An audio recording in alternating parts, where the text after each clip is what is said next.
और ये बहुत अच्छी चीज़ है, अपने कल्चर को जिंदा रखना चाहिए। और ख़ास करके अजरक जड़ी है ये एक बहुत ही यूनिक, एक बहुत ही अच्छा ट्रेडिशन है। और इंडिया को मैं तो बड़ी खुशी नाल जड़ा सैलीब्रेट करनी, मेरे को तो बहुत अच्छा लगता है। सिंध की सकाफत मेरे को बहुत अच्छी लगती है, सिंध के मानू मेरे को बहुत अच्छे लगते हैं। और ख़ास करके ये डी जड़ा है बहुत असा खुशी नाल सैलीब्रेट करें से, ते बहुत अच्छा लगता है मेरे को। अच्छा तुसां असांखे ॾसाओ, मैं सम्झां त नाज़रीन ॻाल्हि खे नाज़िया सां वधाइण खां असांजो रिपोर्टर मौजूदु आहे लाइन ते। सो असांजे प्रोड्यूसर पारां नालो त न ॾिनो वियो आहे, सो असां ॾिसूं था त हिन वक़्तु असां सां लाइन ते केरु मौजूदु आहे ऐं उतां जे पंहिंजे शहर मां जेके सकाफ़ती ॾींहुं आहे उन जे हवाले सां कहिड़ियूं तयारियूं थियूं उन बाबति आगाह करे रहिया आहिनि। जी नाज़रीन, असां हिन वक़्तु जेको भिरिया सिटी प्रेस क्लब ते मौजूदु आहियूं, जिते KTV ऐं काश ग्रुप तरफ़ां हिकु सिंध हिकु सकाफ़त जे सिरीअ हेठि सुगर कचहरी कराई वई आहे।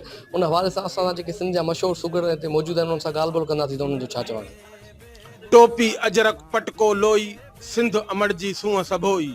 टोपी अजरक पटको लोई सिंध अमड़ जी सूंहं सभोई। सिंधु आहे सोनी धरती, भागो ॾाथिया उन में भरती। वंडे असांजी वेरन वरती, आ क़ौम सिंधीअ जो क्यास न कोई। टोपी अजरक पटको लोई सिंध अमड़ जी सूंहं सभोई। कांच कमीस ऐं शह पर ॾाढ़ी, नका रज़ाई नका साड़ी। धण जे अॻियां कुल्हे कुहाड़ी, धनार पहार साथ सॼोई। टोपी अजरक पटको लोई सिंध अमड़ जी सूंहं सभोई। साईं असां उन हवाले सां पहिरियां ई तयारी करे छॾी आहे। असां सुगड़ माण्हू आहियूं, राति खाली न आहे। कॾहिं किथे कहिड़ो बि दोस्त साहब को फ़ोन करे थो, असां उते वञी मच कचहरनि में हूंदा आहियूं। हाणे बि साईं वारनि फ़ोन कई तॾहिं असां पहुची वियासीं। ऐं उन हवाले सां असां नंढनि वॾनि खे पंहिंजनि खे बि घर में टोपी अजरक ॿियो जेको वठी पंहिंजी तयारी एडवांस शुरू करे छॾी आहे।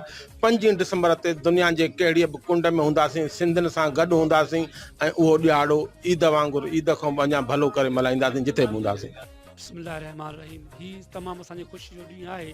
असांखे जॾहिं सकाफ़त जो ॾियारो ईंदो आहे त असांजे नंढनि वॾनि में एतिरी ख़ुशी थींदी आहे जो ईद वांगुरु हिक ॿिए खे सजाईंदा आहियूं। ऐं तमामु ही जेके चैनल सिंधी चैनल आहिनि, तमामु ख़ासि करे KTV चैनल जेको आहे सिंधी, उहो असांखे तमामु मथे एवान ताईं पहुचाए थो। असांखे वधि खां वधि इहा ख़ुशी आहे जो असांजो आवाज़ु बुलंद थियो आहे ऐं पूरे एवाननि में गूंजे थो। उन हवाले सां असां बैत चवंदा आहियूं त सिंधी पुट सुहिणा केरु कूड़नि संधा कोट, वेही न रहो तूं वेसला अखियुनि ॾई ओट। हीअ धरती पाक दलेरनि जी सुगहरनि ॿधा गोट, धारिया सही धारिया होटल में हीन खोट, उथपरी न मोट अञा अथई महल मलूक चवे। सिंध सदिन खां साई आहे तो पंहिंजी पिरत विञाई आहे। विरहाइण जो ख्वाब न पूरो थींदो, चमचो चुगुल चोरो थींदो, खोटो खामी खोरो थींदो, जो निरम लॻल नाई आहे। सिंध सदिन खां साई आहे तो पंहिंजी पिरत विञाई आहे।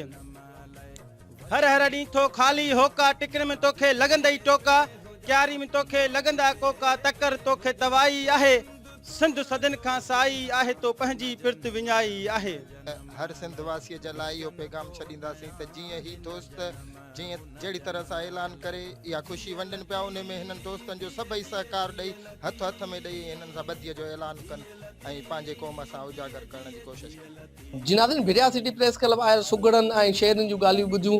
उन्हनि जो इहो ई चवणु आहे त जेको आहे काश TV तरफ़ां ॾिनल उनवान हिकु सिंध हिकु सकाफ़त जे सिरीअ 5 डिसंबर ते असां वॾे जोश ऐं जज़्बे सां मल्हाईंदासीं। कैमरा टीम सां गॾु अली दरबासी, KTV न्यूज़, भिरिया सिटी।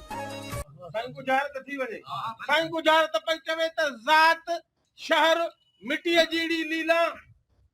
वाह, ज़ात शहर मिटीअ जहिड़ी लीला।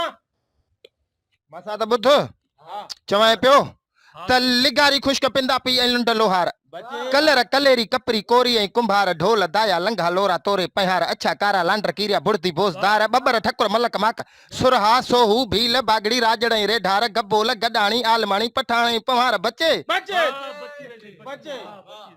वाह महांगाई तुंहिंजो कमाल, सारियूं सस्तियूं महांगी कटी, इहा ॾिसो यार उल्टी चटी, रोज़ हलाइनि हिकिड़ी हटी, मिसकिन विधऊं मारे पटी, बुख ते बीठो आहे माल, वाह महांगाई तुंहिंजो कमाल। सिंध मुंहिंजी मां